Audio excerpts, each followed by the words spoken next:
So I had kind of a wild experience yesterday. I think the universe has a sense of humor. So I was walking around with a film producer and a set designer yesterday and had just met them, and they realized that I was a writer, and the producer asked me what I wrote. And so I mentioned La Americana and that I was in Havana in 2001.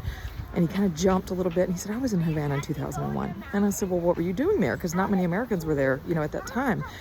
So he and his wife, his now wife, were filming a movie there at the time. Anyway, it turns out we were both living in New York on the same street. We were both 25 at the time. We both lost our moms that year. They both lived in New Jersey. And I remember there was like one thing behind the other.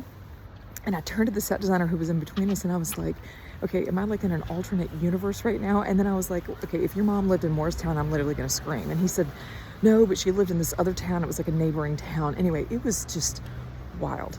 And I've really gotten to where I think at this point in my life, I don't really believe in coincidences, and I don't really know what it meant, but it was sort of wild, and maybe it was just the universe, reflecting me back to me. But anyway, it was fun. But do you guys have any stories like that where it's just like too much? Like too much. We literally had like 10 things, bam, bam, bam, like one behind the other. So anyway, it was fun.